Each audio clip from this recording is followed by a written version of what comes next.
So thank you everyone for attending our 2020 Northern Virginia District Annual Meeting virtually.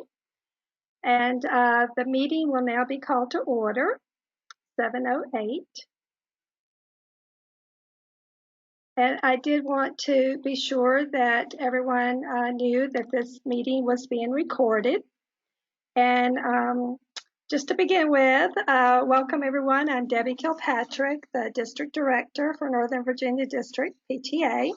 And just a few things that I wanted to go over with you. You'll see the business meeting agenda online here.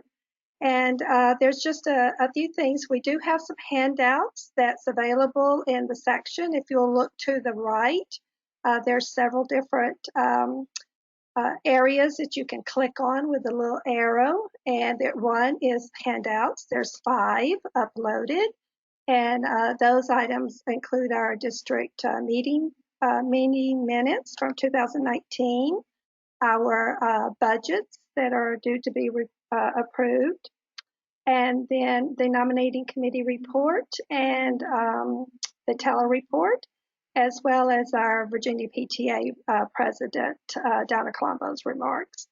And then we will adjourn the meeting, and then we will follow that up with our awards presentation and hearing from our other guest speakers. Right now, let's see, make sure I've given you all the housekeeping. If you do want to submit a comment or question, there is a chat / question box there for you to submit. The questions can go to the organizers or to everyone. If there may be some technical difficulties, and in the chat box it should be a notice to contact Julie Shepard if you have trouble, lose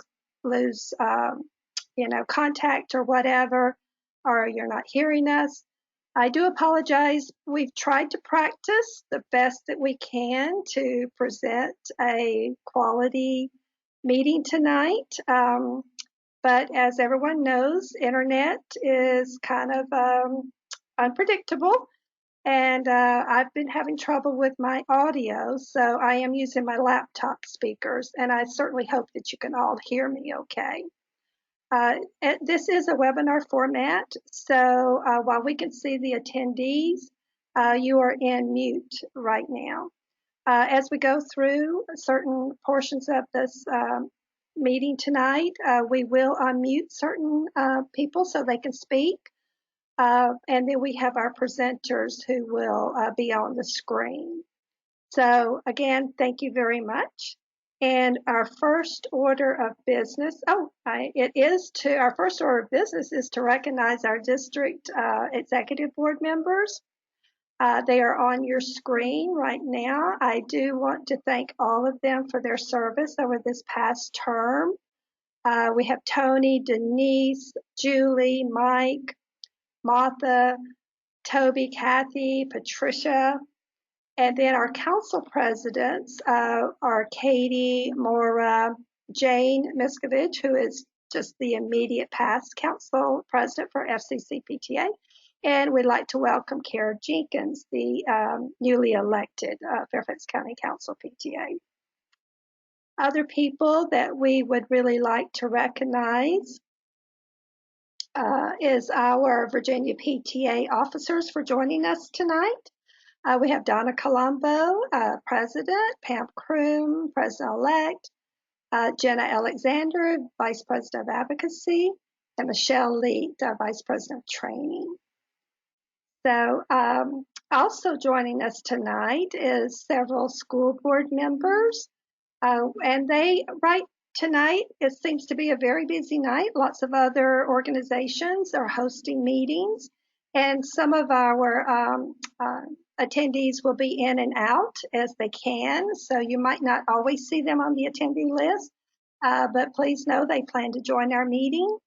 So we have Karen Corbett Sanders, the FCPS School Board Chair and Mount Vernon District, Elaine Tholen, Drainsville District, Tammy Koufax, Lee District, Carl Frisch, Providence District, Laura Jane Cohen, Springfield District, Stella Pekarski, Sully District, Rashna Sizemore Heiser is a member at large. And we will have remarks from Superintendent Scott Brabrand closer to the 8 o'clock timing, as he's at one of these other organizational meetings. So we're also very happy to have our legislators representing Northern Virginia District who've registered tonight. We have Senator Dave Marsden with the 37th District and my representative. We have Delegate Carrie Delaney, 67th District, Delegate Mark Keem, the 35th District, Delegate Mark Krisek, the 44th District, Delegate Mark Sickles, the 43rd District, and Speaker, of course, Eileen Fillicorn, who represents the 41st District. So thank you for all of you for joining us tonight. The next order of business is going to be our credentials report. So I'm going to invite, one more thing, I did forget to thank someone. I must thank Larry Mills, who is the newly elected Vice President of Programs at the Fairfax County Council PTA. Larry is actually our webinar producer tonight, which helps me with not having to multitask, which is always a good thing. And so, Larry, thank you so much for being behind the scenes and helping us get through this virtual meeting. So I'm going to ask Denise to join me with her screen and to unmute for the credentials report.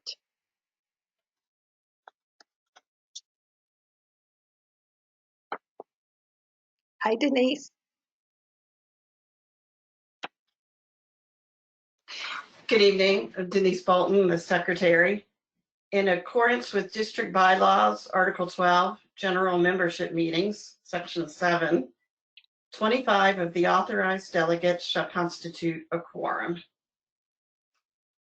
And so the pre-registration credentials report, we have 2 Virginia PTA officers present, 3 councils represented, 9 district board members, 30 local units represented, 39 voting delegates, 12 non-voting members,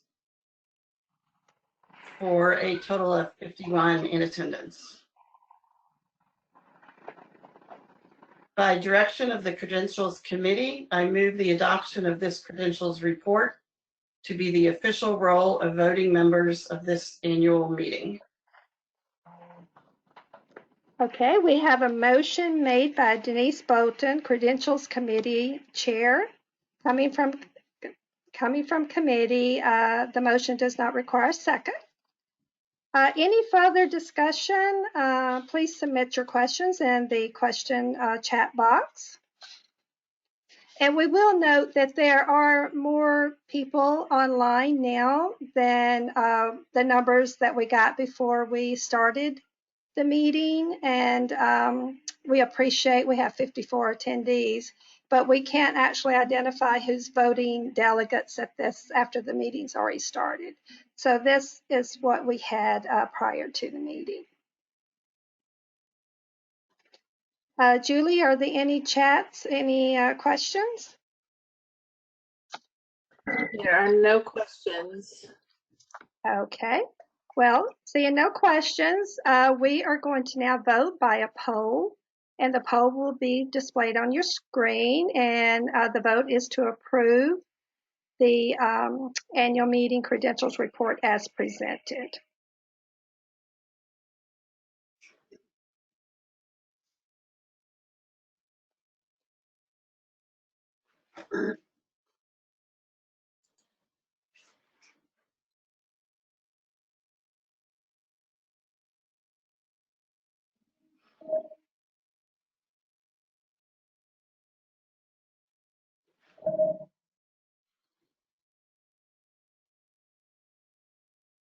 Larry will end the poll when he believes he sees the total number voted.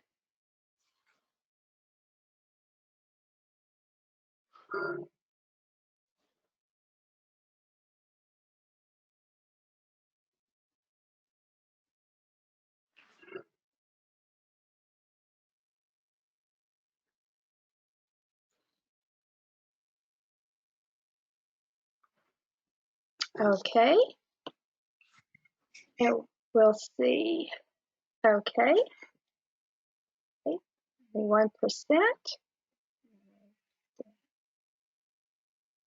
Okay, thank you for voting. We have reported 91% in the affirmative, and we have 9% that abstained. Okay. Thank you, Larry, for doing that. Okay, our next order of business is our meeting minutes from last year. Since we only have one annual meeting a year, official annual meeting, we have to vote to approve the May 5th, 2019 minutes. And these were distributed over the weekend prior to the meeting. And they are also in the handout section that you have access to. So for now, if you have any changes to the minutes, you can submit those through the question or chat box.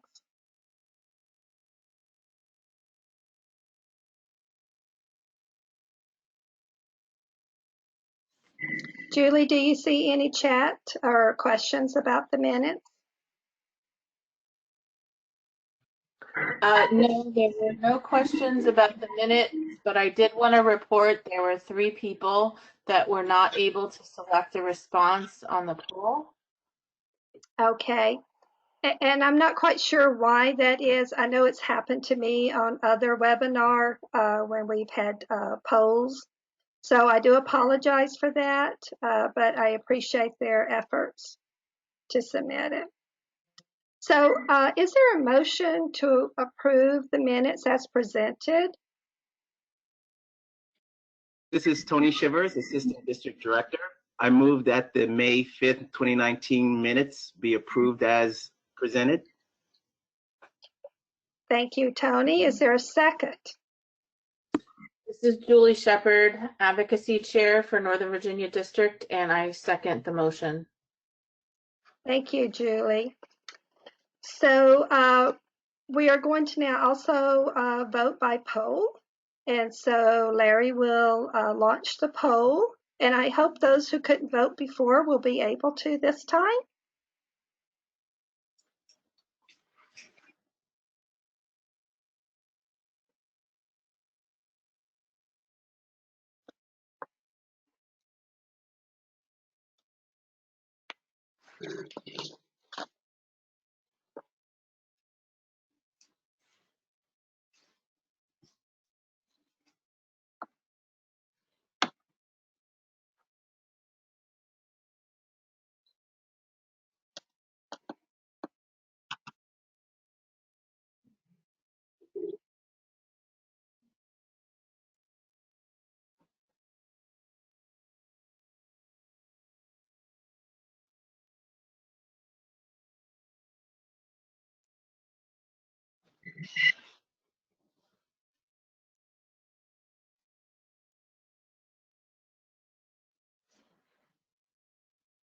Larry, how's it looking? Okay, thank you. So that's, let's see, 82%, 18. This is Julie. I have another vote over text for a yes, and one in the chat for a yes. Okay. Or to select. So I just wanted it recorded since they took the time to reach out to me. Thank you. Thank you. All right. Okay, so the minutes for 2019 have been approved by majority vote. So they will stand approved. So thank you very much. Okay. Here comes our Secretary Treasurer, she's now going to put on her treasurer's hat, Denise Bolton. And also, just to let you know, the budgets for both of these are also in the handouts if you'd like to download them. And were sent out previously. Okay, Nova District operates on two budgets, the allotment budget and an other income budget. The allotment budget is where we receive funds from Virginia PTA based on the number of PTAs in the district in good standing, meaning member dues paid and current bylaws. We do not need to vote on this allotment budget. The budget we will be voting on is the other income budget, in which we generate income and incur expenses for district programs and events, including income such as from grants, sponsorships, and exhibitor fees. And then we have expenses for various programs such as the STEM events and training for local unit members and board members, and many other programs sponsored and conducted by the district.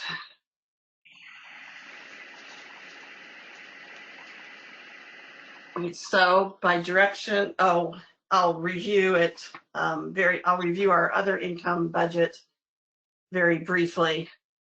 So we project a balance forward on July 1, 2020, of course, from the current 2019-2020 year. A balance forward of $6,000 is projected. We project income from an annual meeting and district leadership training, some sponsor and exhibitor fees and grants next year of $2,500.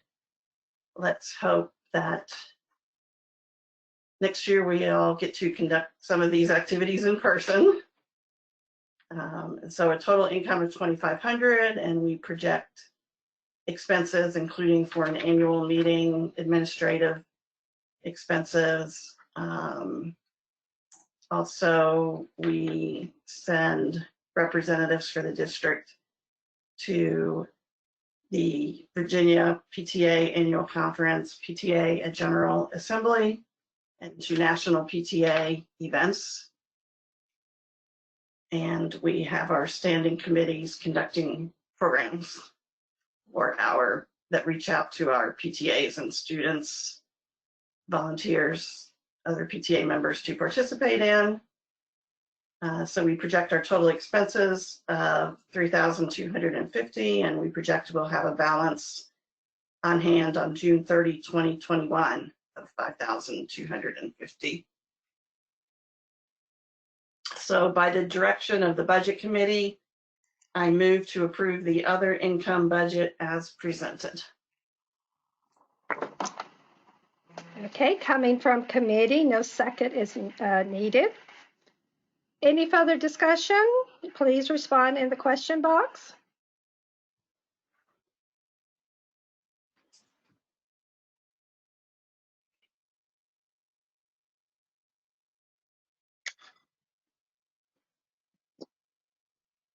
Julie, is there any questions? So the proposed other income document, the link isn't working and it's not able to be downloaded. I tested it myself. So I'm assuming you already emailed it out, but that's just my suggestion that we can email this out again afterwards if anyone has a question. I tried some of the other documents and they work, but that particular one didn't want to download. So. Okay. Yes, it was sent out a couple of times, and actually I sent it out again today, along with the minutes, just so everybody had a chance to look at it for sure. So if there's no other chats or no other questions about the other income, we have a poll for that. So we're going to launch that poll, and I hope everyone has a chance to vote.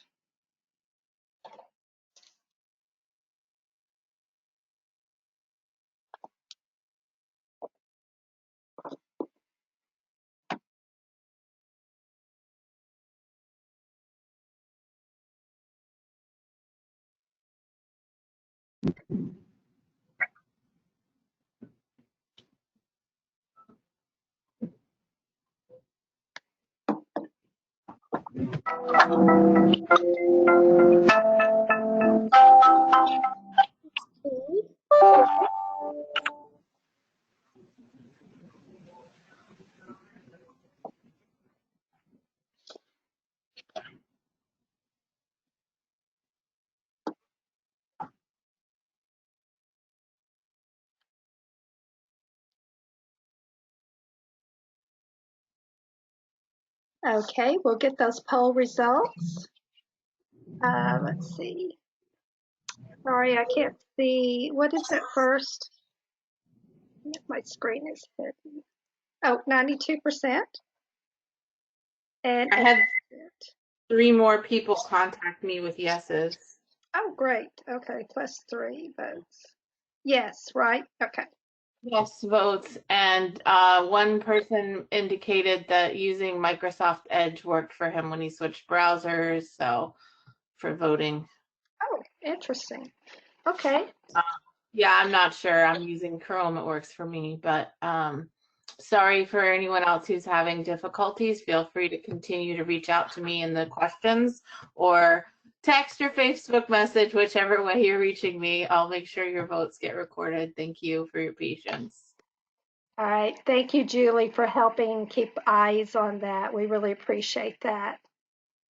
So as we return to the slide presentation, thank you, Larry, for showing us the results. I'm going to invite Eric Payne. We just need to be sure Eric is unmuted. I think it works. It works great. I'd like to introduce Eric Payne. Eric is the the District Nominations Committee Chair, and he has the nominating committee's report to share. Good evening, everyone. I'm also the proud parent of a 2020 Lake Braddock Bruin graduate, at least as of Friday. I, along with Amanda Kelly and Len Smith, had the pleasure of working on the nominating committee for the 2020-2022 district officers for the Northern Virginia District PTA. In accordance with the bylaws, we considered candidates for district director, assistant director, and secretary treasurer. After discussion, we developed a slate of the following candidates as listed on the screen. Hamid Manur as district director, Debbie Kilpatrick, a newcomer, as assistant director, and Jason Morgan as proposed secretary treasurer.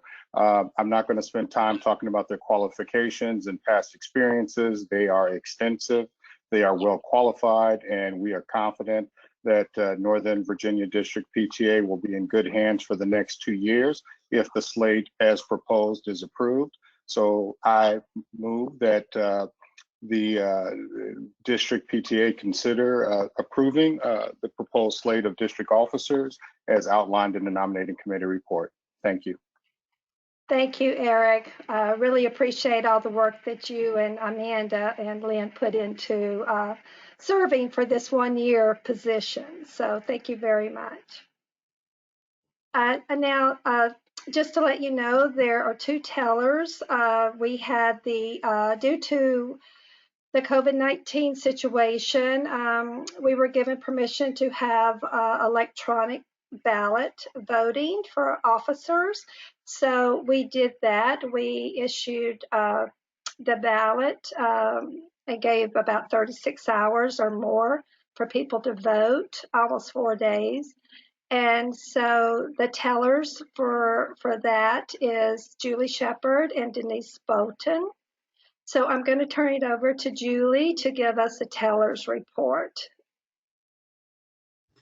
Hi there, Julie Shepard, and thank you, Debbie.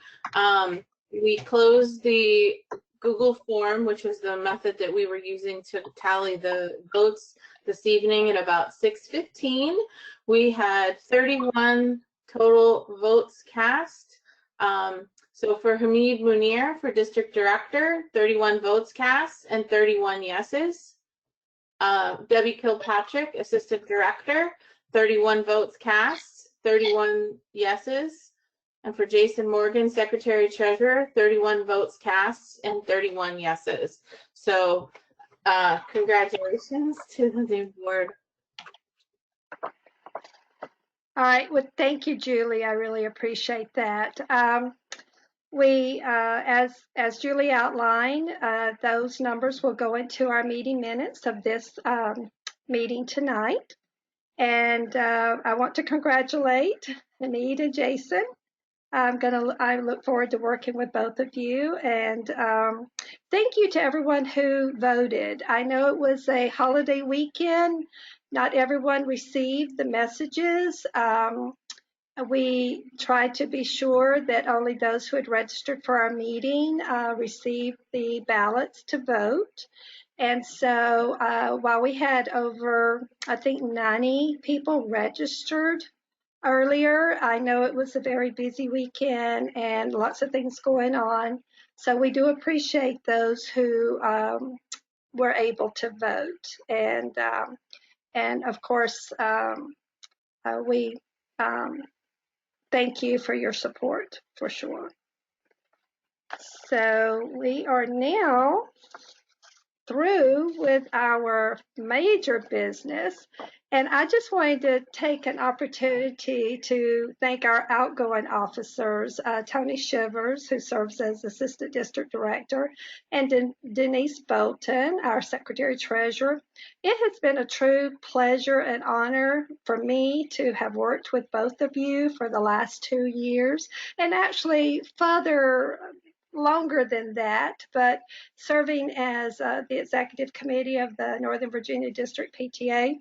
It's really just been fun and a pleasure, and I could not have thought that I could have had better support than I have received from both of you. The good thing is I know you're not going away. I know you're going to stay on to assist the executive board, so we are very thankful for that. However, sorry, just 1 second. If I could have both Denise and well, at least Tony, can you show your screen, Tony? Sure. Oh, hey, Tony, and you're wearing your PTA shirt, which is very appropriate because I wanted to congratulate Tony on receiving a Virginia PTA Life Membership Award on behalf of our Northern Virginia District. And, you know, we just really appreciate everything you've done. So your mic is open if you want to say anything. Thank you. It was a pleasure working with you, Debbie, and Denise, and the rest of the board to accomplish the PTA mission. You know, we have some great schools throughout the Commonwealth of Virginia, but also in the Northern Virginia region. And so it was just great to, over my term, to engage with a variety of families across the Northern Virginia region, and you know, talk to the students and you know, really learn about their needs and, you know, what they want from the school system. So it was a pleasure, and I look forward to continuing my work with the district PTA anywhere I can. Thank you, Tony, and congratulations. So I'm going to invite Denise to open up her screen, please, and unmute.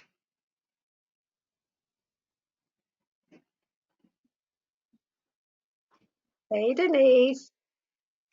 So congratulations to you too. On behalf of the Northern Virginia District, we'd like to present you with a Virginia PTA Life Membership Award as well for your just continual dedication to PTA. And you, like me, our kids are no longer in the schools, but we still feel passionate about what we do. And Denise, I could not have done my job without your support. And I just want you to know everybody feels that way. Thank you, Debbie. Thank you so much. I'm very, very proud to have a PTA Life membership. And thank you for all of your leadership. Oh, you're welcome. And Denise. Tony, everybody else that we've worked with. Yeah. Thank you, Denise. And Tony. Bye, and it's not over. No, it's not over. You're not going anywhere. So, all right. So thank you very much. So. Thank you. So I'm going to take the opportunity now to introduce one of our keynote speakers, Donna Colombo. I'll invite her to open up her screen, and Donna's going to provide us with some updates, recent updates for Virginia PTA and National PTA. And hi, Donna. Thank you for being here tonight. Absolutely. Thank you for having me, Debbie, and everybody that's on the call tonight. So we appreciate it. Absolutely. First, I want to say thank you for all of the work that you have completed this year. I would be remiss if I didn't say things are not the way we planned. And in that planning, we don't know what that is going to look like. But know that all of the work and relationship building and award planning and meetings and so much more is appreciated by everyone. I understand that we are all challenged every day, hour by hour now. We usually have to handle situations by district and council and region, but at this time we are all very similar in our challenges. Kids in and out of our screens. Our granddaughter is even getting bored of her virtual calls with classroom work, friends, Girl Scouts and family, the barking dogs in the background, phone calls, TV, and just our general everyday living interruptions. We are all living with the same people day after day, and that's tough. We get it. We are sharing our own space in our homes with others, working and talking in classrooms at our own dining room tables. We are here to support you. I know the future for all of us is concerning because we honestly don't know what's going to happen over the summer and the upcoming school year, but trust me, we are all going to figure it out together. We may not always like the answers because it seems like minute by minute the questions change, but we just keep asking and waiting for the answers. And Virginia PTA, all of us are definitely at the table to assist you with questions and answers. Virginia PTA and members are involved in our local units and many different committees at all levels to support choices and lending our voices from our members across the Commonwealth. As we move through our future together as the PTA family, I know some leaders are moving on and their work has made the Commonwealth and PTAs better. Your new leaders will follow in your footsteps and make their own impressions in the sand, but know that every step they take will be due to the work that has been achieved before them. Debbie, Denise, Tony, and all of your other leaders are very dedicated, have been a pleasure to work with, and I continue to build those relationships. All of your hard work, your late nights, your hundreds of emails, phone calls, those all get filed in my own Why We PTA file, and the benefit of relationship building and friendships made are truly something I carry with me every single day. It is collaboration with others that make us a stronger group, and that continued collaboration will be what helps us get through every day. Sources for you are available on the Virginia PTA website at vapta.org. If you want national information that is coming out fast and furious, just like the Virginia information, you can go to pta.org for more information. Summer leadership trainings start June 6th and are being offered through August 8th free of charge to ensure that you are prepared for next year. We know the impact that all of this health crisis has presented to every one of us. Valuable membership information, advocacy information, programs information, and more are available on the Virginia PTA website also. We are excited to begin the celebration of our 100th anniversary over this summer and will culminate with the annual meeting in March of 2021. The successes that PTAs across the Commonwealth have achieved over the past 100 years will be something to speak about, as we know that everyone has had a hand in creating those successes. Thank you for having me. Thank you for your volunteering. Congratulations to all of the award recipients coming up, and remember to be kind and safe and healthy every day. Enjoy your summer, whatever it may look like, and I hope that you handle life with grace and gratitude in the future.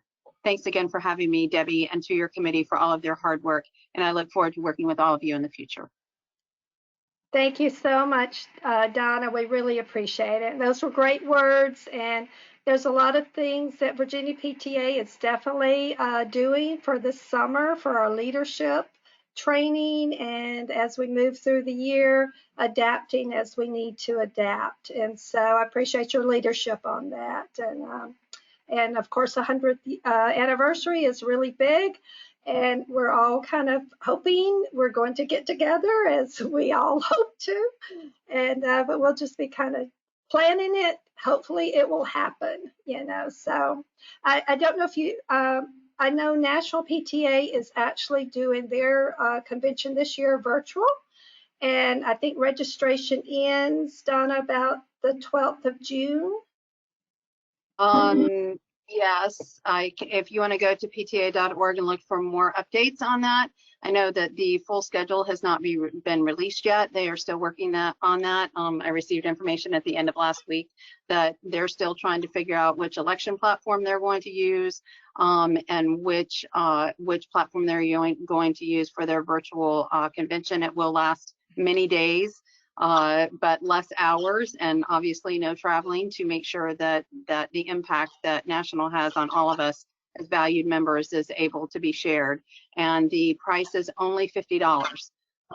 So that way you can use that to your best ability if you're deciding that that's the best thing for you to do. It's a great opportunity to do something that a lot of people don't get to do, to attend a national convention in that way. And it's definitely the first time that they've ever done this before. So I think their leaders are just as nervous as all of us to not only build the information, but to make sure that it's valuable and brought to everyone. Very good. And actually, I know as we begin our new term, one of the thoughts that our district is looking at is to offering scholarships for our Title I school leaders, new leaders coming in, to see if they are interested to attend the National PTA Convention, since it is so affordable. So we're going to be offering some scholarships or grants to our local PTAs, and we encourage our councils to also do that. I just really think this is a great opportunity for our local leaders to see, what does National PTA do? Do I have a voice? Yes, you do. You can vote. There's elections, there's resolutions, very important resolutions that align with what our Vice President of Advocacy, Jenna Alexander, has brought forth to us, and we've adopted. So things that National PTA does as far as resolutions affect us. And so it's good to look at those. I know those are already advertised, and to go ahead and review them and see. I mean, if you really want to go and experience the convention, well, not go, but experience the convention,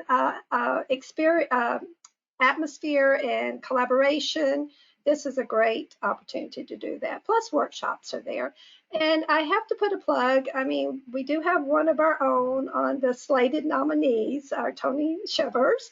And so, I'm not quite sure how they do elections, but maybe it might be something like what we just tried to do, what we've done here. So, electronic elections. So, thank you, Donna. I know you've had a very, very busy schedule these last couple of months, and I hope you do get some time away from your family coming up soon. Well, thank you. It's just been a real pleasure. I always try to take the positives from challenges that are put forth, and this has definitely proven to be challenges, but it's also given me the chance to attend a lot more local meetings and district meetings and council meetings, just because I'm not traveling to get anywhere, so it hasn't had as much of a budget impact. But it's also given me the opportunity to see how all of the electronics are working, which they all seem to be working, and also a chance to really be with folks that I may not necessarily have had that opportunity to be with. And that also includes for the national convention too, the information that you'll gain there between the workshops and watching how something on that kind of large scale works. Along with, like you said, Tony Shivers running, and just to see the resolutions and how we really bring value to that voice for Virginia. So thank you very much again for having me, Debbie. Okay, thank you, Don. I appreciate it. Okay, so we have the next slide we have is really it's about the report of the district. And I'm not going to read it. I mean, this is something we're recording this, so we'll make this available. But I just wanted to let you know that just over the past couple of years, our district has been very fortunate to receive grants for STEM programs, for internet safety, and we've been able to really expand our reach in so many different ways. We have had award-winning students with all of the Virginia PTA student programs and National PTA reflection programs. So we have consistently, our students have shined in so many different ways. And we've also had our local units win Virginia PTA Family Engagement Awards, Power Partner Awards, and we've made it a real goal for our district to be well represented during our Virginia PTA Hill Days in Richmond, and also in DC on the Hill. So we are so close to DC. We always have a great delegation that goes to National PTA Legislative Conference and then meets with our federal legislators, as well as when we meet with our Virginia legislators. So that's always been a goal of our district. So thank you so much for the report. At this time, I am going to adjourn our business meeting at 7:49. So we will have that for the meeting minutes. And now is the fun part where we recognize our district award recipients. And I wanted to let you know also that Congressman Jerry Conley has provided us with a congressional record of all of our award recipients.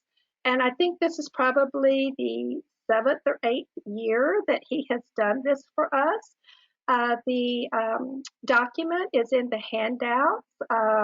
We kind of tag it as CR. But we want to thank him and his office for always being there to help us. All of the award recipients are listed there, along with our executive board, our council president, and our special guests tonight who are speaking. So please download that, and we'll certainly make it available on our website as well. So we have different things. We have some student awards we'll look at. We also have our district level PTA awards, our volunteer of the year, our outstanding PTA, our STEAM awards, and our outstanding educator. And then we'll just highlight other nominations that's gone forward. So I am going to pass the baton over to Tony for the next set of recognitions.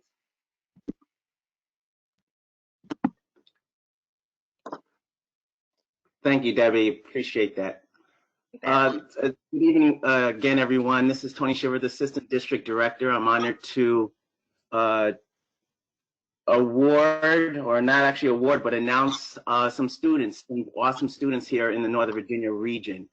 So Virginia PTA has been blessed and fortunate enough to provide 10 $1,000 scholarships to graduating high school students from an active PTA or PTSA in good standing.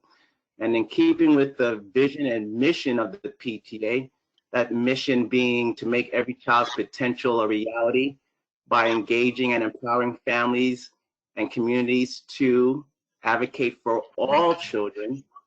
These scholarships have been awarded based on a demonstrated commitment and engagement in volunteerism and community service. And so I am honored to announce that we have not one, not two, but 3 students from the Northern Virginia region to win scholarships from the PTA. And so the first scholarship winner, her name is Brenna Boyd.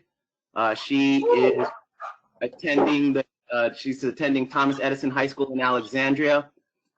She is going to be going to Spelman College in the fall. So congratulations to to Brenna. If she's on the line and attending the event, do you have some words for us, Brenna? Tony, I've unmuted Sabrina Boyd, which I'm not sure if Brenna's there with her mom. Oh, great. She is right here. Can you hear us? Yes. Yes, we can.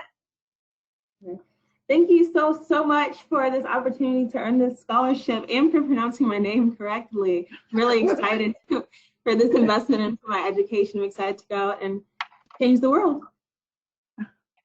Great. Congratulations again, Brenna. We wish you all the best as you continue on with your education at Spelman. That is fantastic. Our next awardee is Ariba Hamid, and she currently attends Mount Vernon High School, also in Alexandria, and she will be attending the University of Virginia. Go Wahoos. Ariba, if you're attending the event, do you have some words for us as well?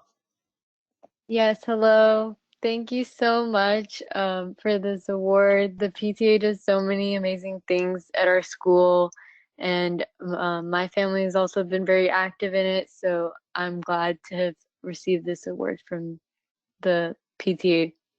Thank you.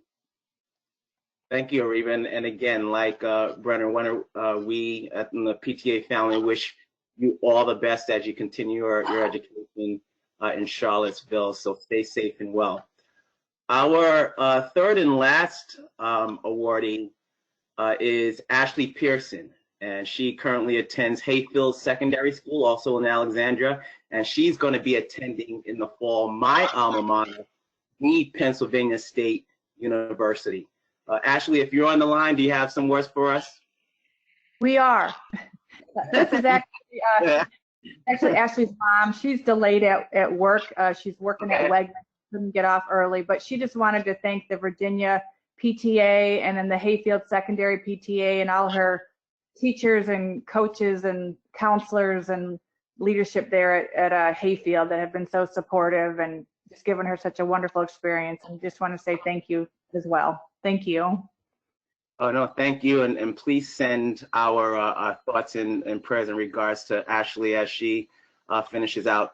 And then she goes to State College to continue her education. So thank you again and wish her all the best going forward. Absolutely. Thank you. And so our next series of awardees are from winning the Virginia PTA Citizenship Essay Contest. And so the Virginia PTA is committed to promoting a sense of citizenship and responsibility in the lives of our children, our tomorrow's leaders.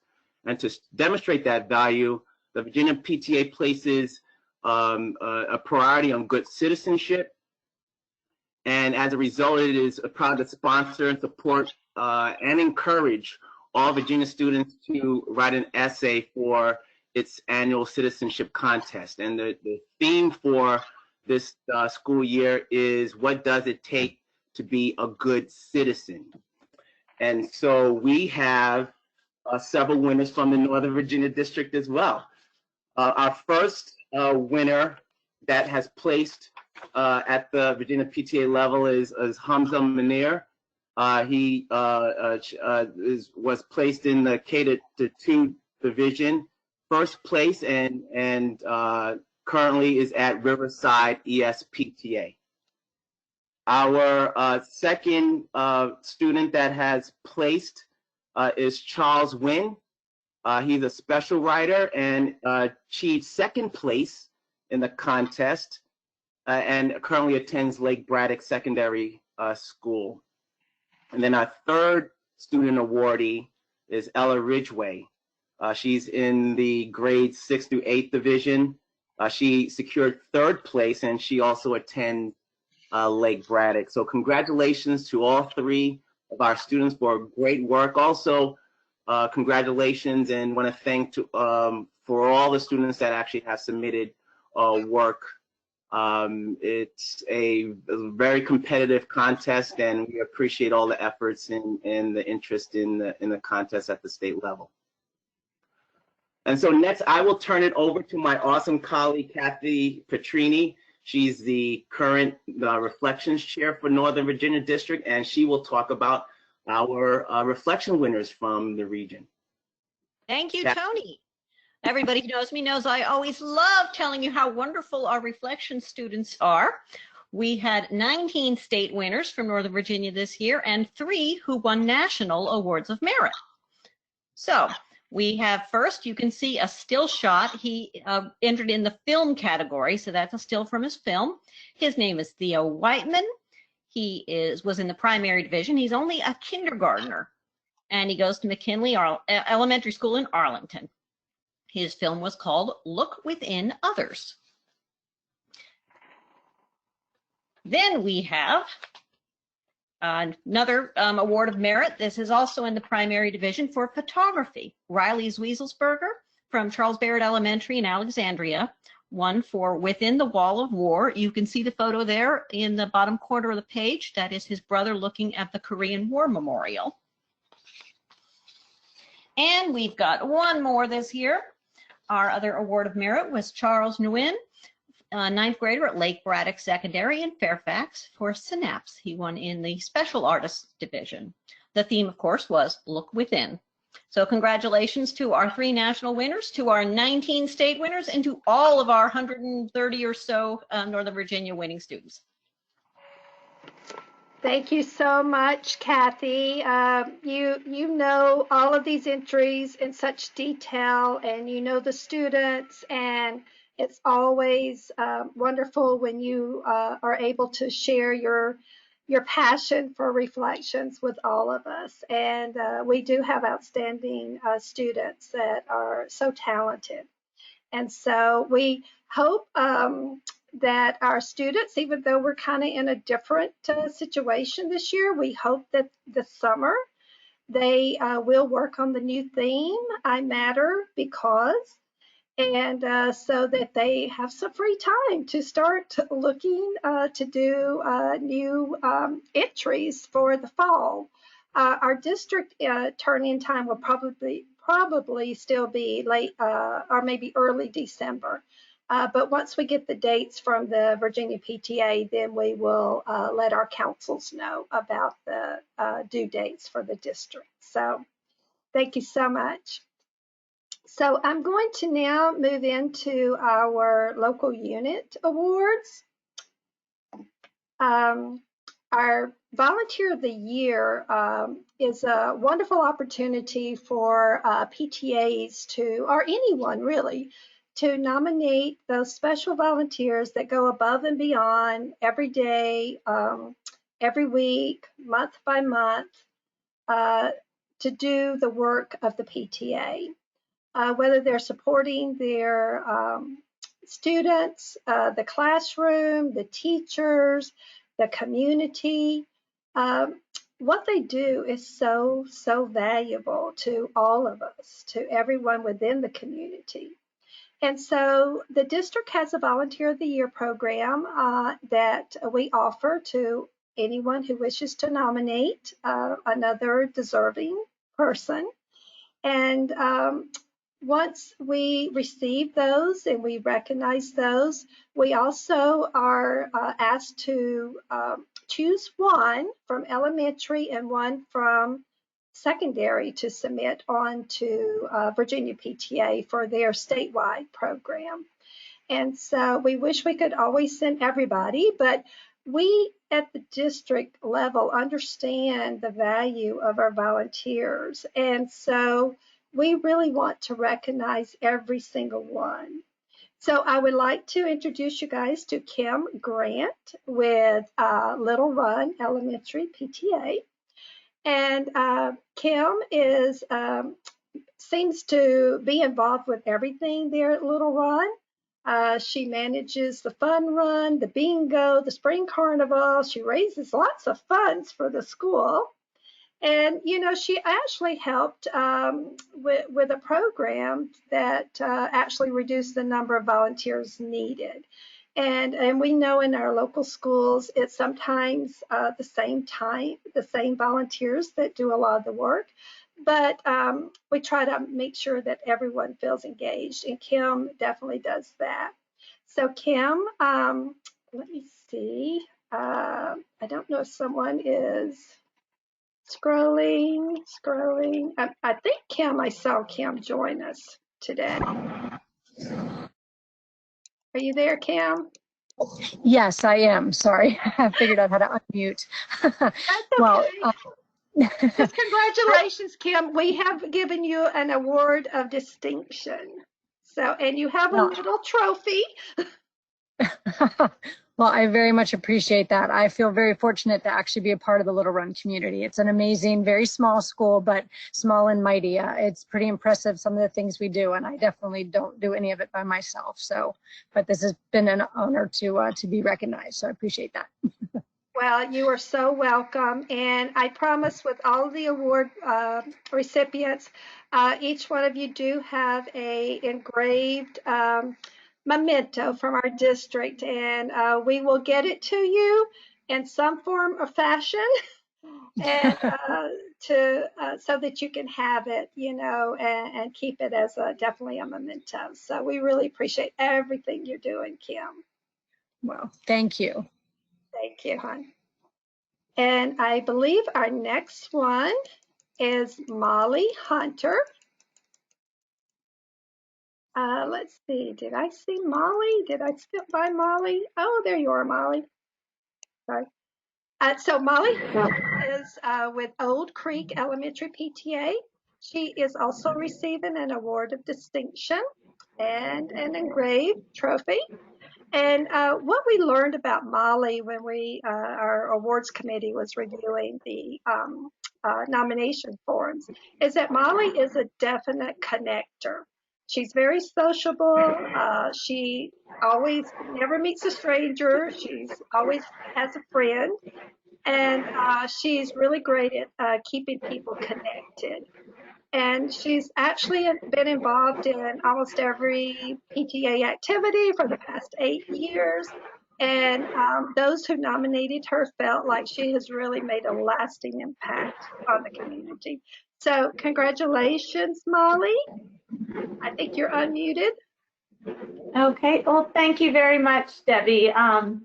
As Kim mentioned, I too feel very fortunate to have had the opportunity to work at Old Creek Elementary. It's a great school and a neighbor to Little Run, and I've enjoyed the whole 8 years as all 3 of my children passed through the grades at Old Creek. So I enjoyed being involved in all of the programs going on there.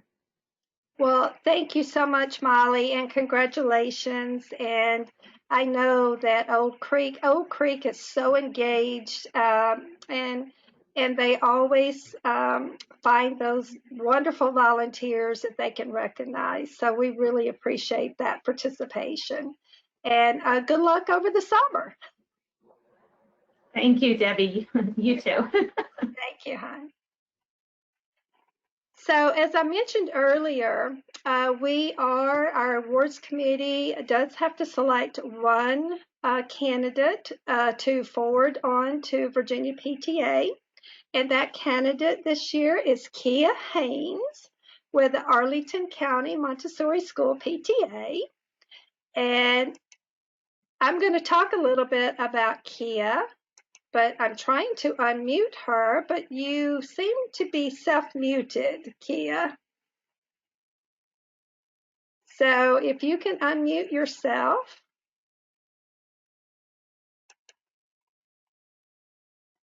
Okay, you're self-muted, but I'll just talk about you. I met Kia when she was at Drew Model School as a PTA leader. And she contacted me. She said, "Hey, Debbie, you know, we're in the process of having a new school established, and it's going to be a Montessori school, a public school, but Montessori school." And this was like a year and a half before the school was even going to even be named, I think. And so so I worked with her. She was very much forward-looking to looking at bylaws, what kind of name would they have. She started building her coalition of other parent volunteers that were coming from different schools that would all come together with the Montessori school, and definitely had to have a PTA there. So this has been a long, drawn out adventure for her, and she has just done it so extremely well. And Kia, you've been a model leader to so many. You have such a fan base there in the Arlington area. We had, I can't tell you how many letters of recommendation. And but I just wanted to congratulate you. I know you continually advocate for all kids through the school board and through other meetings to be sure that your students and your families are being listened to and taken care of. So, Kia, congratulations. There is a picture of the, I think it's the ribbon cutting for the new Arlington Montessori School.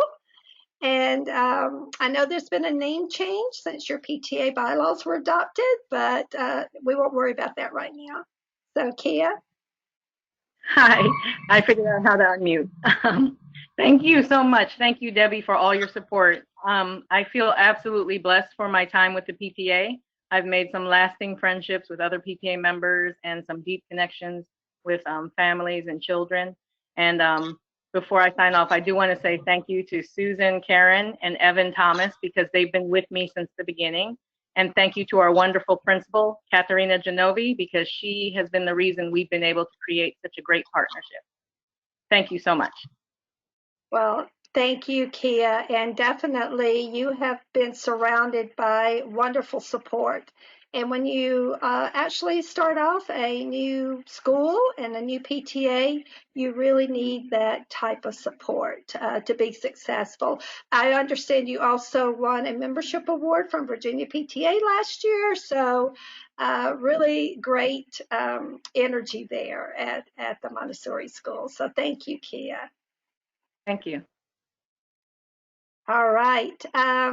Now we also have a different level, secondary volunteer of the year. And I wanted to recognize Andrea Hellier from Lake Braddock Secondary School PTSA. And maybe somebody is checking to see if she's available there. Yes, she is. And Andrea was nominated for her extensive all-night grad party preparation, planning, hosting. It seems you are the extraordinaire when it comes to all-night grad parties, and also just different ways of engaging the students and making sure that it's a very safe event.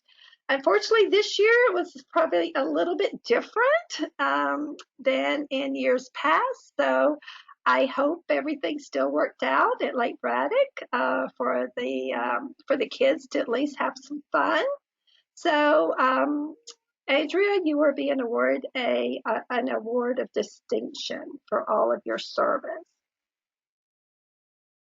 Thank you, Debbie. That's very nice. I'm very humbled. I've had a wonderful time working with the school. I enjoy working with the students, and it's been my pleasure. Well, thank you, Andrea. All of your help is so much appreciated. I know by the Lake Braddock community for sure. So, and congratulations.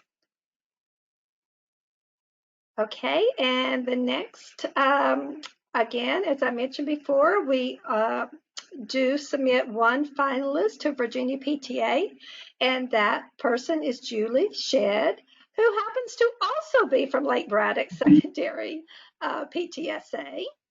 And so Julie has, from the nomination information that was received, she's definitely a collaborator and a role model for her co-volunteers. She serves as an officer at Lake Braddock PTSA, and also helps with the all-night grad party as well, and has had many years of service with the PTSA and all levels. So, Julie, are you there?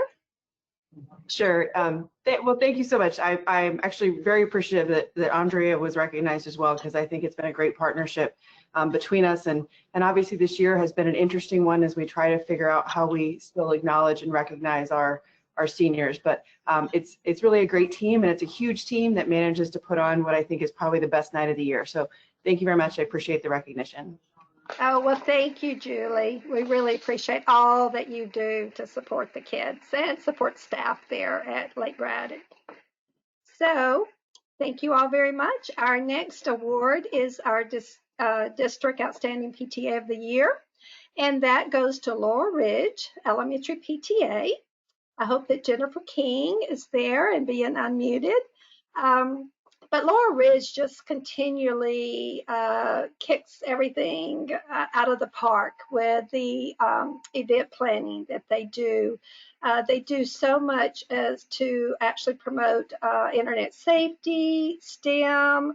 They have a great program called Welcome Back Lions, and also Celebration of Kindness, which is the Lions Give Back Night. And their nomination was just extensive of all of the wonderful, wonderful programs that they offer at Laurel Ridge, to include the International Night and an Inclusion Week and a potluck dinner, which is a great way to engage all members of the school community.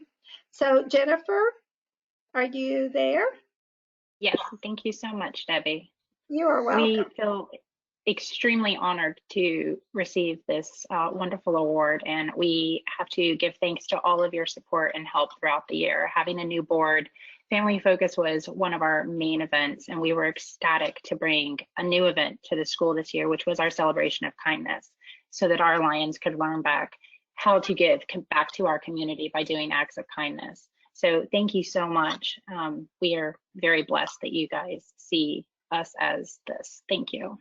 Oh, thank you, Jennifer. Well, we're so impressed with your level of engagement, and you come to, you keep up with the council and the district, and it's just really great to see things that you learn, and you learn from Virginia PTA at conference as well. And I hope you attend National PTA Convention this time virtually. But you always bring back those ideas, and that's exactly what we ask our local PTA leaders to do. Find those ideas, programs, bring them back to your community, and it does make a difference in engaging our families. So thank you and congratulations. So our next, we have our District Educator of the Year, Stephanie Lynn, who is an investigation station teacher at the Arlington Science Focus School but she's very much involved with the PTA and was nominated by the PTA. So there were so many things, so many great letters written on behalf of Stephanie. She has just coordinated so many STEM events outside the Box Day, Habitat Week, Aquarium Club, Lego Robotics Team. So she is the ultimate sci-fi teacher that you really want in your classroom. So we have a picture of her within her with her students. And Stephanie, would you like to say a few words? Sure. First of all, thank you so much for this honor and award. I'm so grateful, and I couldn't do this without the support of my school's PTA, so special thank you to Dina Porter, our PTA president, and the rest of the PTA board. I'm also grateful that we got to run a STEM and Families Night this year, thanks to the grant from the National PTA, and just the reward, and just thank you for the support of helping us engage kids in STEM activities and helping them get excited about STEM careers. So thank you again. Oh, well, congratulations, Stephanie. You have such a great support system there at the school, and your co-workers were very supportive of your nomination. So, and thank you for what you do for the kids. It's so important. And at the district, we really have a strong focus on STEM and STEAM.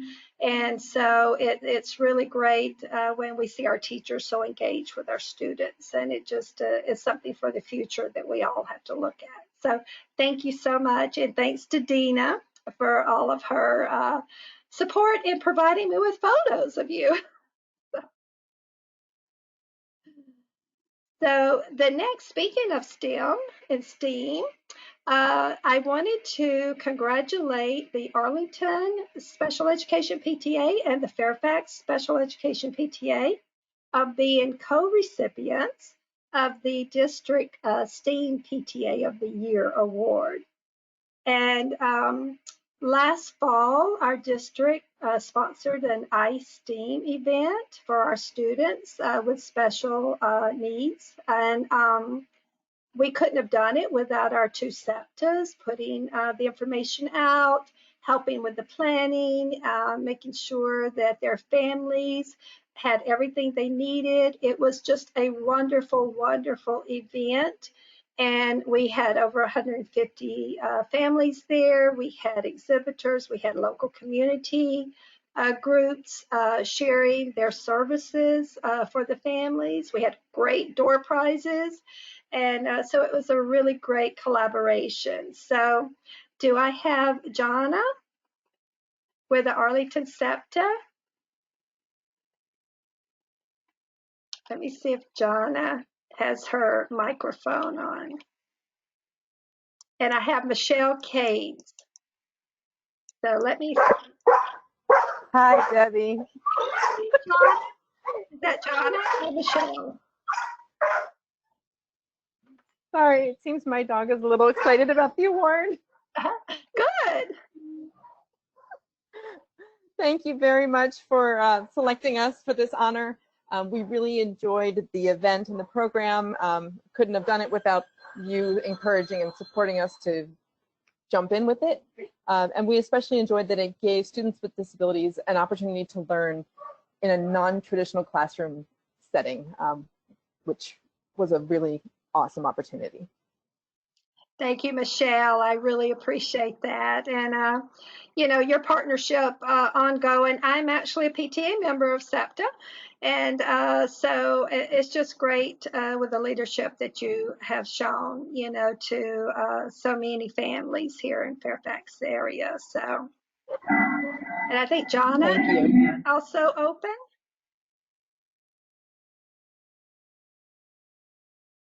Jonna? That was Michelle, right? That I spoke with. Yep, that was Michelle. Okay, okay. So is Jonna, I see she's here and her mic is open, but I'm not quite sure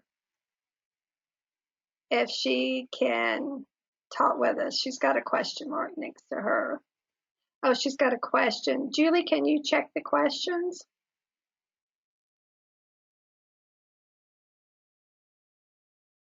I don't do too good multitasking. This is Larry. Hi, Can you hear Larry. me?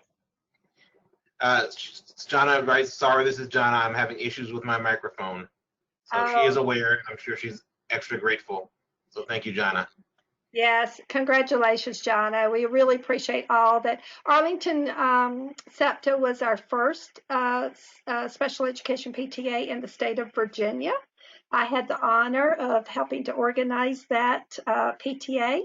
And so I always have followed them and supported them, and they know the district is here for them, as well as the Arlington County Council PTA.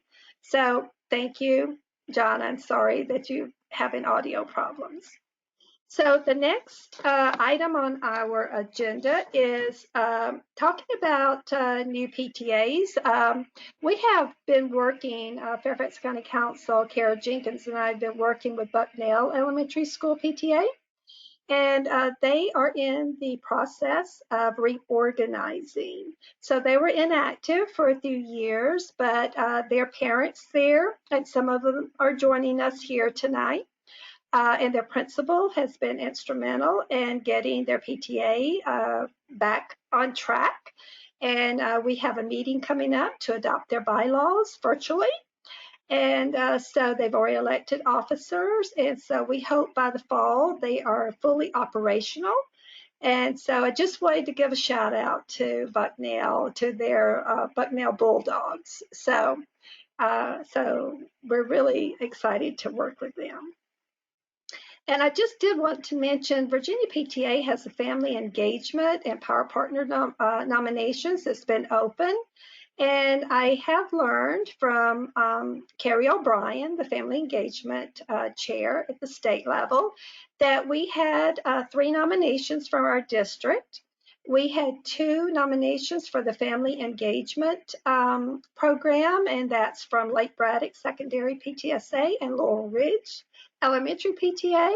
Not sure why I'm surprised there, because they both have lots of activities going on. And so I'm glad that they submitted those nominations. Also for the Power Partner nomination, Lake Braddock Secondary PTSA has nominated their principal, Daniel Smith. So we wish them all the best of luck. The finalist has not been released yet, but when it is, it will go out through Virginia PTA Communications. So good luck to both Lake Braddock and Laurel Ridge. So I think that pretty much winds us up for all of our awards. I just wanted to say congratulations to all of our award recipients and their PTA and PTSAs. And at this point in time, I would like to introduce Dr. Scott Brabrand, our superintendent for FCPS. I know that Dr. Brabrand was at another meeting, a town hall meeting. I'm not sure if he's actually arrived, but I do believe I saw the deputy. I get on the webcam. Oops, do I hear Dr. Brabrand? Yeah, can you hear me? I'm going to share my webcam. Hi, everybody. Hey, listen, I want to respect your time, and I think you've got the Speaker of the House of Delegates after me, so I want to be timely, and thank you, Debbie, so much for always inviting me. But what a wonderful night for celebration from the PTA. I just want to give a shout out. I know it's Arlington and Fairfax, but honestly, Arlington, it's wonderful. You're going to be getting our Chief Equity Officer, Dr. Francisco Duran, as your new superintendent in just a week. And while we're sorry to lose him, we're very excited for him to stay as a very close neighbor, and we'll continue to work together and to support PTA together. Just a couple of shout outs real quick. Of course, Little Run, Old Creek, Lake Braddock, Laurel Ridge, and SEPTA, all award winners tonight. It's so wonderful. I'm seeing all the pictures that you guys did, and a little discussion for each one is wonderful. I want to particularly mention Laurel Ridge. You know, Tanya and I met with Jennifer last year, and we did a little video. And honestly, taking family engagement to the next level is part of what we're trying to do around creating a welcome and culturally responsive environment. And I was just in another town hall with the NAACP. How do we continue to reach across different members of our community and make them feel welcome in our school? The PTA has always done that, and how can it keep reaching to do that for every group in the school? And I tell you, Laurel Ridge has done a great job of it. Keep looking and having Bucknell reconstitute. How do we keep getting PTA to help create bridges across different community groups? So key. I really want to just, again, applaud all the work. I saw we had the first ever ISTEAM Expo for kids with special needs, and SEPTA sponsored that. I did a town hall with SEPTA. But tonight really is celebrating PTAs in action in schools that have done a tremendous job connecting, celebrating kids, celebrating staff. I know it's completely uncertain times that have been anxious, and that's when people turn to people they trust and organizations they trust, and PTA has always been that trusted resource. Keep doing that, keep reaching out, and really keep thinking about how do we bring more parents to the table who've not had a voice in school for the PTA to be their voice.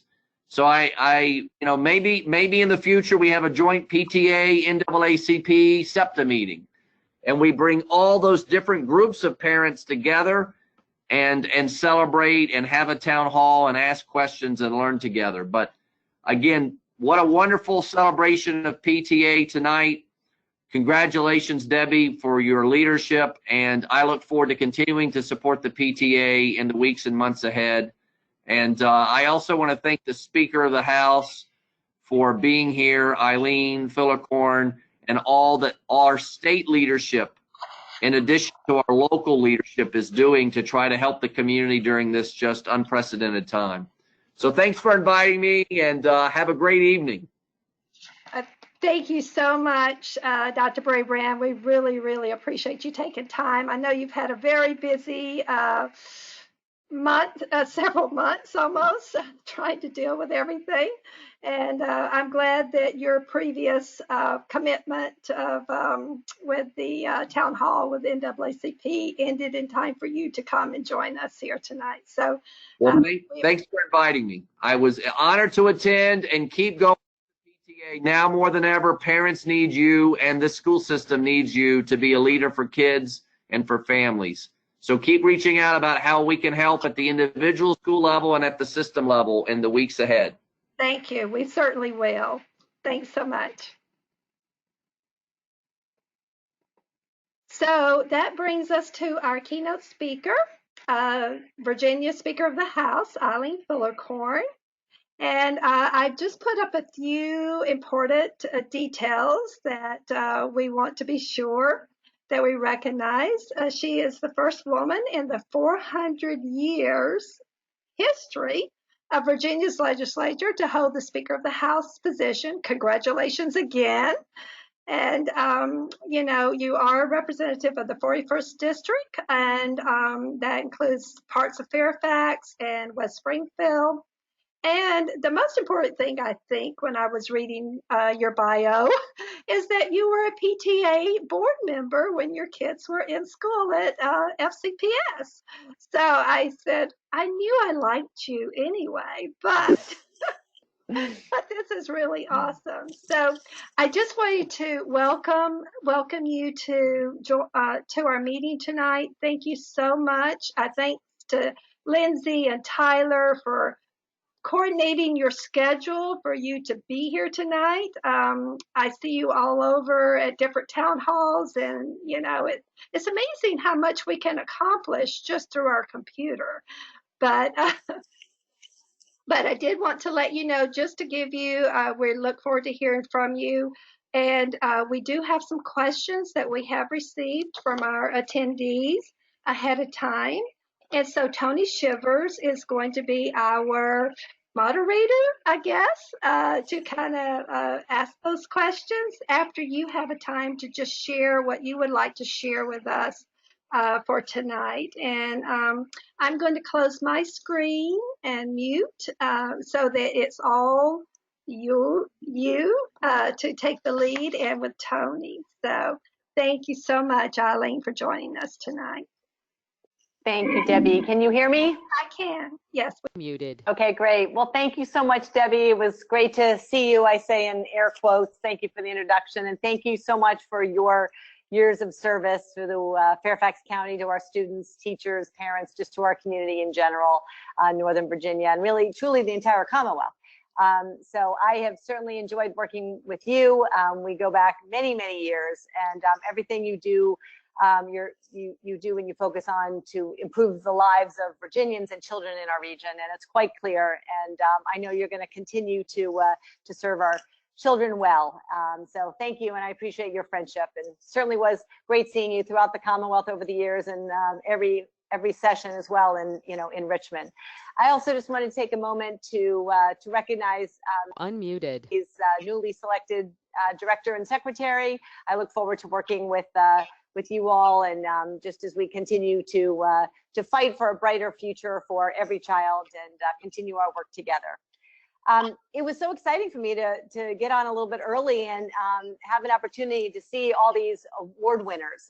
Big congratulations to everybody. As Debbie mentioned, I'm a former PTA mom and having 2 kids gone through the system, but also been on the board as well when I was over in our days at Orange Hunt.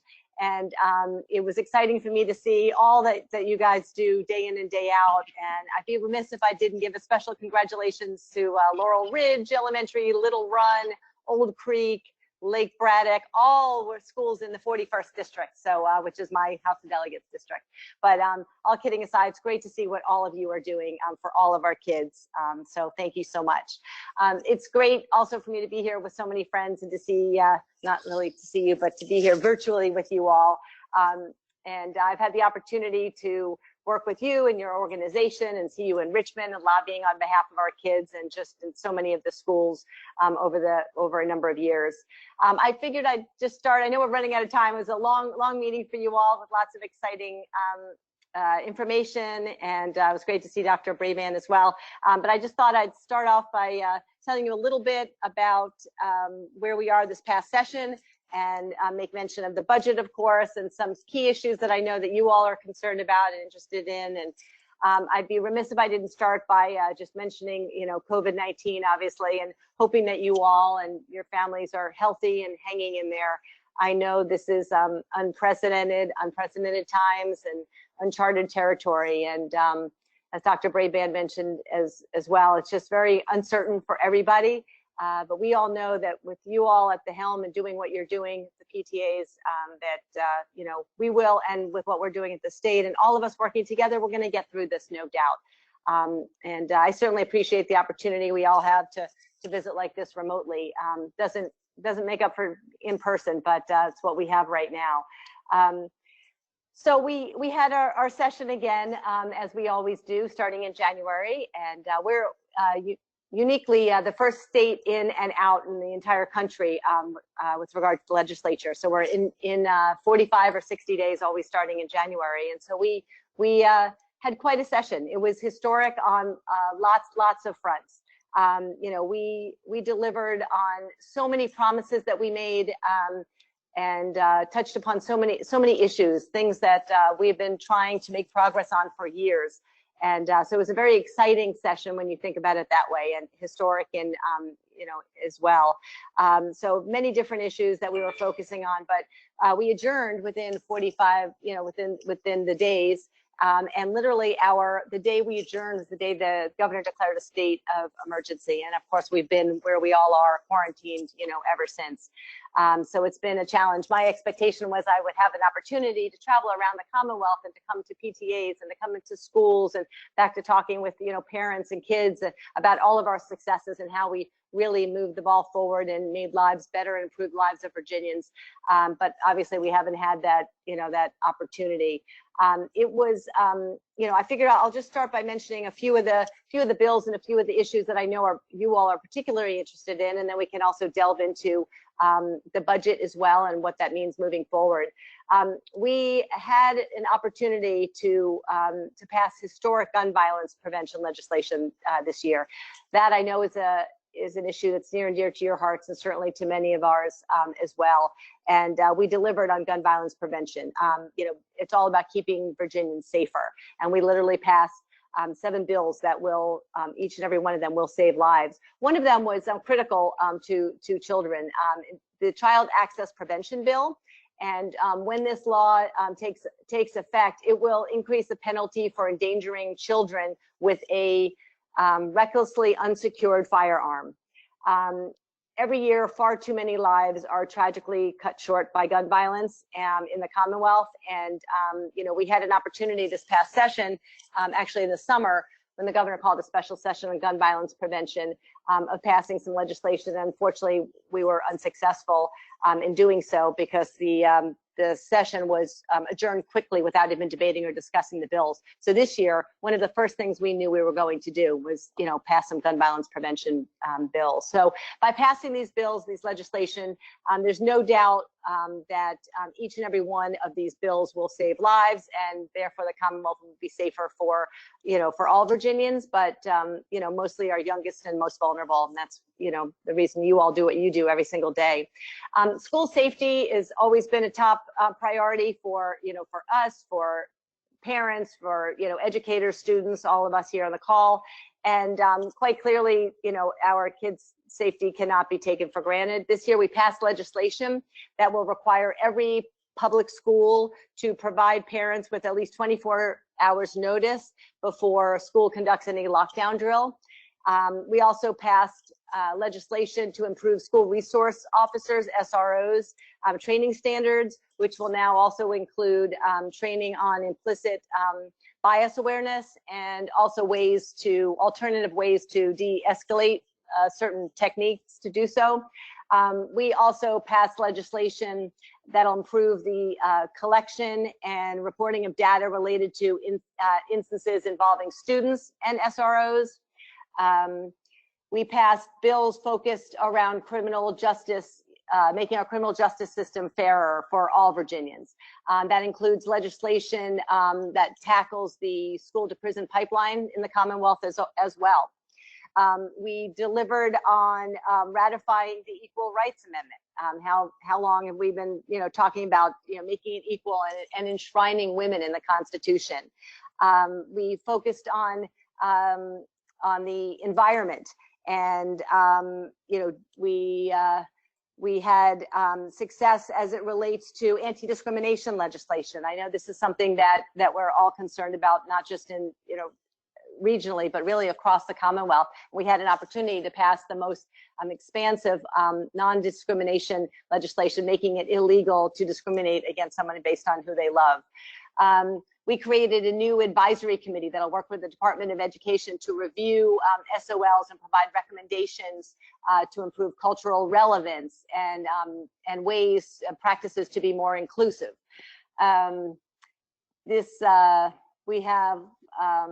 We passed the most really progressive budget in a generation, which included so many incredible initiatives and priorities, shared priorities that we have with you all as well. Included raises for all of our teachers. Obviously, the strongest investment in early childhood education that our Commonwealth has ever seen. Top priority of ours and this administration. We really were very excited with all of the historic progress that we made, all the bills. I could go on and on and on. I've got just lists here of legislation that we passed, and we were so proud of our budget as well. And then, as I mentioned, unfortunately, the day we adjourned sine die, the governor declared a state of emergency. And so what we had to do actually was we kind of had to hit pause, or Secretary of Finance likes to describe it like that. It literally was like a timeout saying, our priorities remain our priorities, and they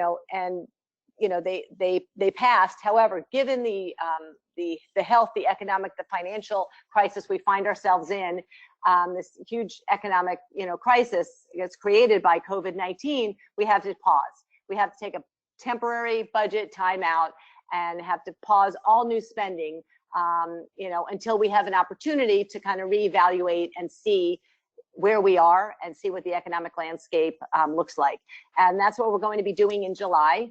When the health crisis, eases, we'll have a better financial picture of where we're at. So in July, there will be budget reforecast and taking time to kind of see where we're at. The governor will then call all of us back into special session. There will be a special session likely in August, and we'll have time again to reiterate our priorities, look at what we passed, look at what's been put on hold, and then figure out financially, economically, fiscally where we're at and what can we actually do now, so that we can move forward and plan for the future.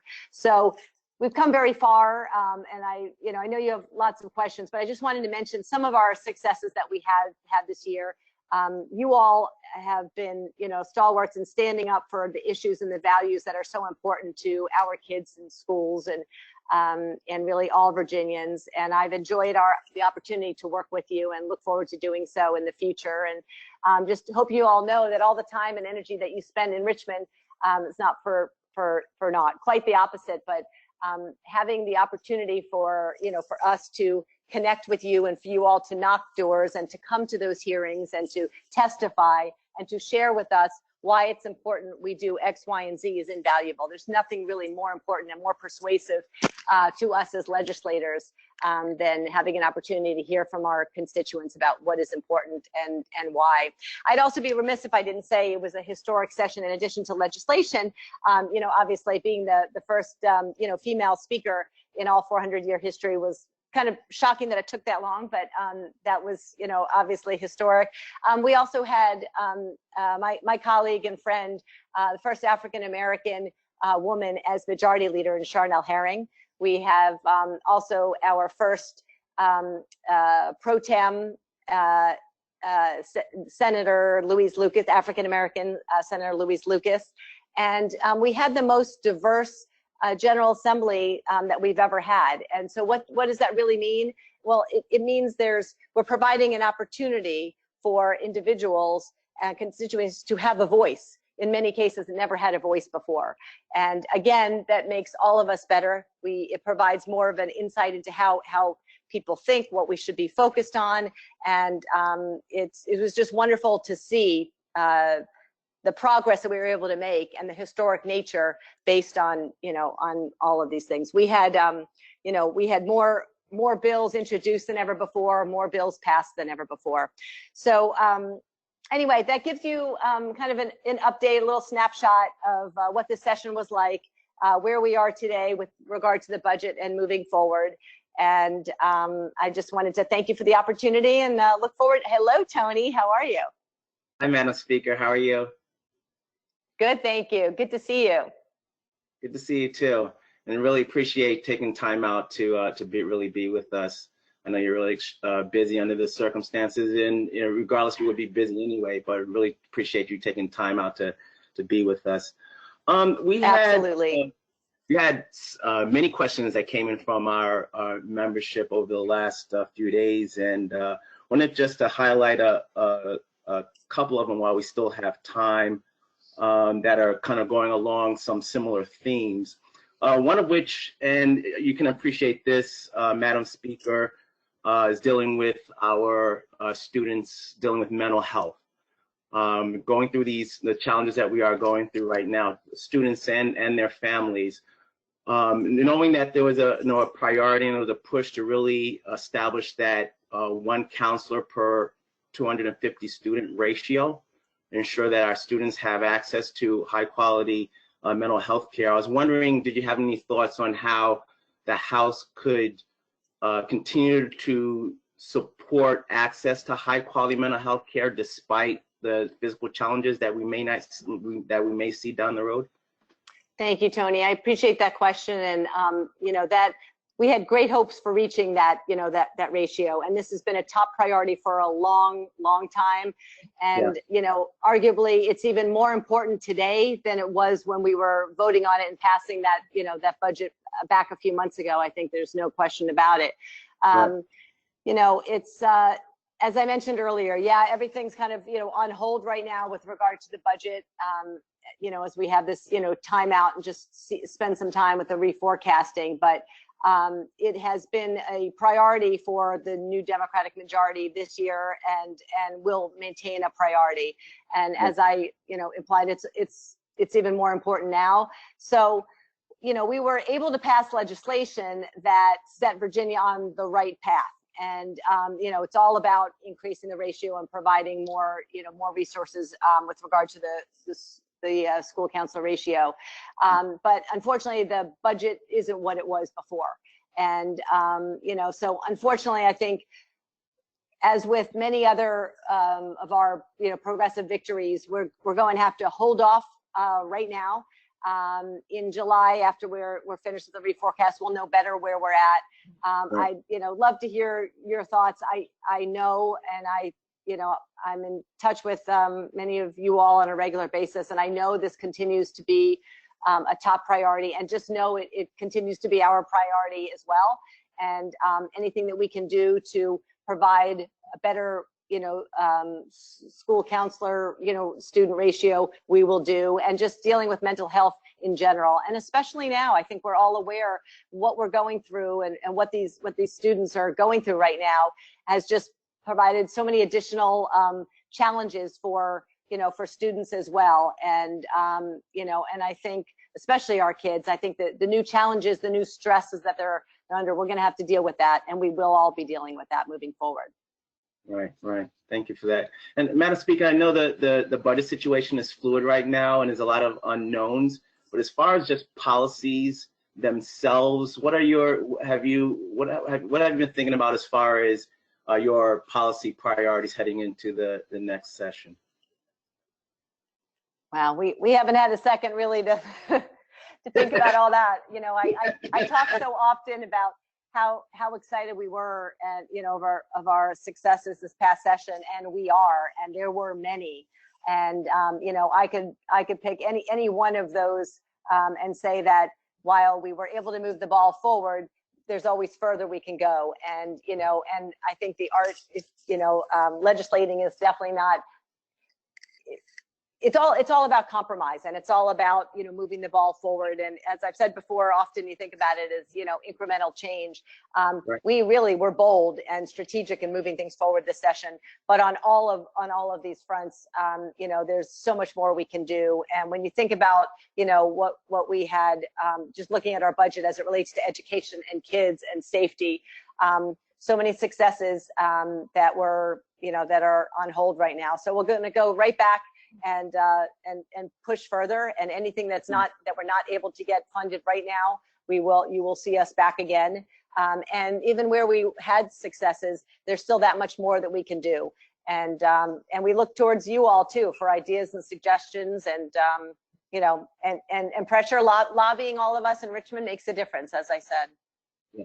And Madam Speaker, along those lines, advocacy is such an important priority for us, and we're fortunate enough to have a great relationship with you and the rest of your staff, as well as other delegates and senators in the assembly. And I was just wondering, what's the best way that our members can keep up with you as far as updates and telling their stories, and you reaching out to them for answers to questions as you're deliberating with your fellow colleagues in the House? What would be the best way to keep tabs on you and actually keep in touch with you as far as communications with you and your staff? Yeah, that's a great question, Tony. And you all and your folks do a really, really good job, because I get I get text messages and phone calls and emails to any number of my email accounts. But there, as I mentioned earlier, when we are in session and when we are in Richmond, there is nothing better than coming in person and sharing your personal story, knocking on our door, so to speak, but coming to visit us, and then also taking the time to come and testify on bills and subcommittees and committees.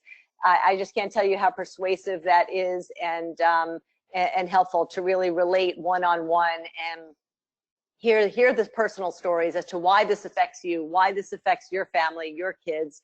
Right. And I think what we find is that it's not just one story, and it's not just one family. Right.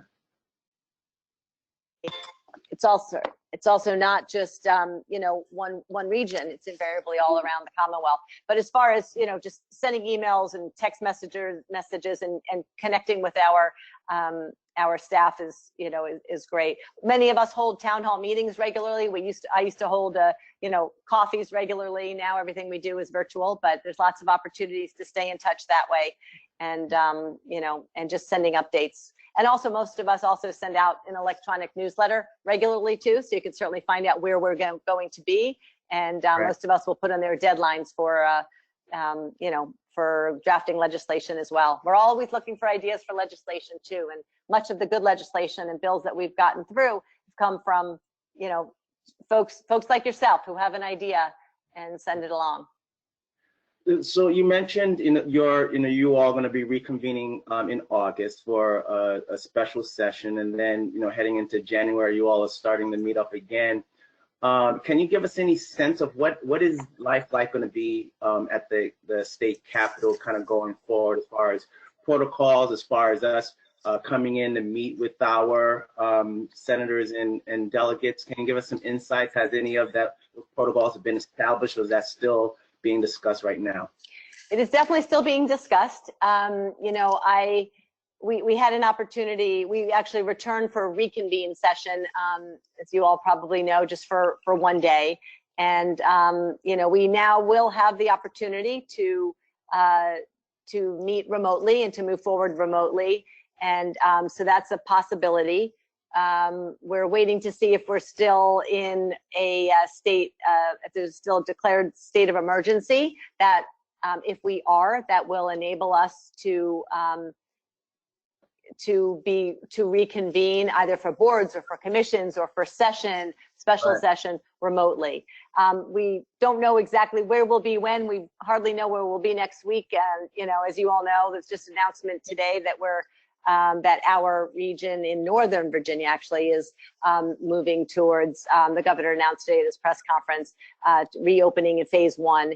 I think it was us, Accomack, and Richmond that were outliers. So we literally really don't know what happens even just next week to know exactly where we'll be, what phase, how many people can congregate according to the executive orders. So we really don't know yet. We'll be in touch with everyone as far as how best to communicate with us. For now, it's definitely email and calls and town hall opportunities. But if any of you on wherever you are at any school, and I know I speak for all my colleagues, we're always interested in presenting or participating virtually. If you all have a meeting and you want an update and know what's going on, and don't hesitate to send an email, and I'm sure you'll hear back from your representative. We'd love to share as much information as we have.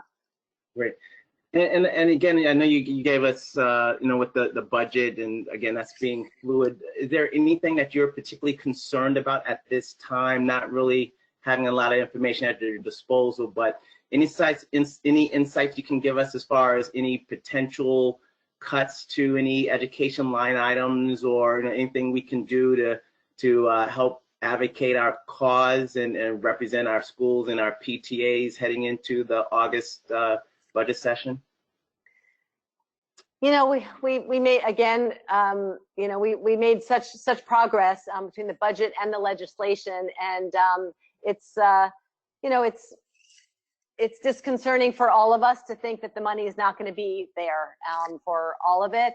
I think we quite clearly know where you all are, and as we get more information about the reforecast, that'll tell us really the amounts and what we're going to have to look at. Right now, we really don't know, but I think there'll be information that'll be shared from the administration. There'll be a lot of us will be sharing this information in our electronic newsletters to kind of let you know what the economic numbers really look like, and the hit that we really took.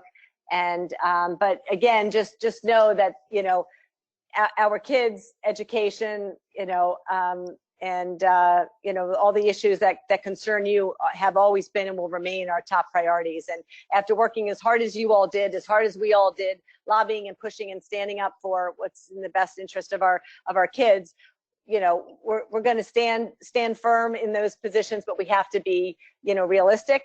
And we just don't know where we're at yet, but we'll definitely be in touch with you all. And if there's any lobbying that needs to be done, or we'll definitely be sharing that information. And look, after what I mentioned, also the early childhood focus as well. And when you think about who took the lead on that, and that was the First Lady. So again, I think this administration is all in as well, and it's just a matter of seeing where we are financially. Great. Thank you. We're running out of time, Madam Speaker, but on behalf of the Northern Virginia District PTA, really appreciate your time. We are extremely proud of you, and your leadership has been tremendous since you've secured the Speaker's gavel recently. And so, we look forward to working with you. We look forward to continuing to tell our stories and to keep you updated on what's going on, not only in Northern Virginia, but also throughout the Commonwealth. For our attendees, you can see on the slide, a current slide, Speaker Phillicorn's contact information, her website. Please subscribe to her newsletter. It's very robust. I received it myself, and so there's a lot of great information. And again, as advocates, please do not hesitate to communicate with the Madam Speaker, her staff, as well as your delegates and senators, and make sure that they know what's going on in your communities, in your schools, and with your students and families. And so with that, thank you again, Madam Speaker. I wish you safe and bid you well. And I'll turn it over back to Debbie Kilpatrick. Thank you, Tony, for what you do too. And hello, Debbie. Thank you both.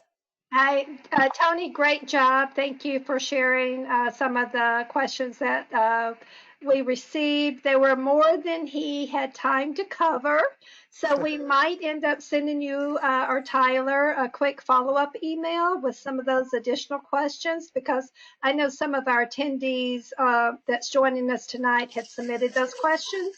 So it would be really great to do a follow-up, so which is good. Absolutely. Definitely, Debbie. We'll get back to you, all those answers. Well, I did have one of our attendees and our newly elected Secretary Treasurer, Jason Morgan, who wanted to share a little bit of information for him. So, Jason, you're unmuted. Can you hear me okay? Yes, we can. Wonderful, Madam Speaker. I just want to thank the General Assembly for their efforts this last legislative session to make mandatory lockdown drills more reasonable. We had heard multiple stories of young children being really disturbed by these exercises. My own child actually was heavily impacted when she started kindergarten. And we couldn't find evidence that the frequency and timing mandated by the Commonwealth, that it was effective in reducing risk. So this turned out to be a high priority issue for us in Northern Virginia. Mark Keene carried one of the bills, HB 402, through successfully with multiple unanimous bipartisan votes. And we were just, incredibly happy with the work that was done. He also carried through HB 1147 that related to permitting making epinephrine available in certain public places. Right. So that's something that could lead to saved lives. So anyway, I just wanted to say that we hope that the General Assembly will continue to be responsive to the ideas that parents and teachers put forward based on what it is we're experiencing. And really, thank you for your incredible work and for what you've been doing to deal with the many changes that have come very quickly. So, well, thank you, Jason. I appreciate that, and I think your words are, right on point. It really, you can see how you have an idea as a parent, as a teacher, as a Virginian. You have an idea. Just communicate with the legislature, your legislator, and certainly you can always, I feel like I'm everybody's legislator. So feel free to send it to me as well, in addition to your own delegate, if I'm not your delegate, and Senator, we'll make sure, that we bring it up. And lots of times, you all are the ones that know, what's best, and you have ideas and concrete solutions for moving forward. So appreciate that. Thank you. Thank you. Thank you, Jason, for, he texted me and said, hey, can I mention this? And I said, absolutely, because Jason kept us all informed about the process, and he was just a great advocate for something he believed in that needed to be changed. And we all say everyone can make a difference, and they just need to find out what that is that they want to do, show the passion, and actually do the due diligence, which Jason was very, very diligent. And so I just wanted to thank you, Eileen, for being here tonight and answering our questions and just sharing all the great things that is going on in the Commonwealth. And as a token of our appreciation, you actually have an award as well. So that's a little. Oh, that's beautiful. Thank you. You're welcome. Thank you. That's so sweet. Thank you so much. That means so much to me. Well, we so appreciate your service, to our community here in Northern Virginia, but also throughout the Commonwealth as in your role as speaker. And it's just a small token. I will somehow or another get it to you. It's beautiful. Thank you. I can't wait to bring to my office one day when I go back there too. Well, that's all what we're all thinking, like, when will we get back to the office? But I think things are moving in the right direction for us. And I think that's really just in everyone pulling together and saying, I want to keep my family safe, I want to keep my community safe, and everyone else that I come in contact with. And so while these are very strange times, I know we will all come out better for it, and with a more appreciation of what benefits and privileges we all have as Americans. And so I really thank you for your service, your dedicated service, and always giving us a shout out whenever you get a chance, you know. So. Thank you, Debbie. It means a lot to me, and I really enjoyed being on with you all. And it's always great to see you. Well, hopefully it won't be the last time. Nope.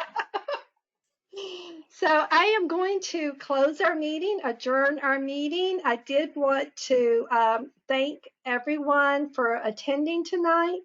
You know, taking time out to share the celebrations of our award recipients, hear from our state leader, from our superintendents, our school division leaders, and from our elected officials is so important, just to keep us all informed.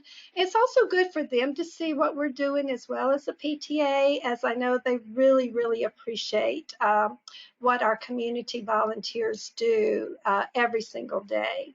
So I did want to let everyone know when you log off, you should receive a short survey. And that survey is just to ask you, what can Northern Virginia District do to support you more? Are you having some challenges? Is there something, just some more questions that you need to be answered? So just complete it. We'll follow up with you. We hope that we will continue to connect with you throughout the summer. And certainly we will hopefully be having maybe a fall training if people can come together. Otherwise, we encourage you to participate in the summer leadership trainings that Virginia PTA is offering. So if you have any questions, you know, just reach out to the new incoming officers, which they will access their email probably within a few days. And so once again, I really appreciate my board. I appreciate all of our local PTAs for the great engagement and support that you have given me personally as I end my term as district director. And I have made such great friends along the way. And so I look forward to still continuing to be here for you and to support you as we go into our new term. So with that, Larry, thank you for being our producer tonight. You were excellent. It was so nice not to have to multitask. And I again thank Speaker Philicorn and Dr. Brabrand and Donna Colombo for joining us tonight. So I hope everybody has a great rest of the week, summer, and that we have something that we can look forward to in the fall. Thanks so much and good night.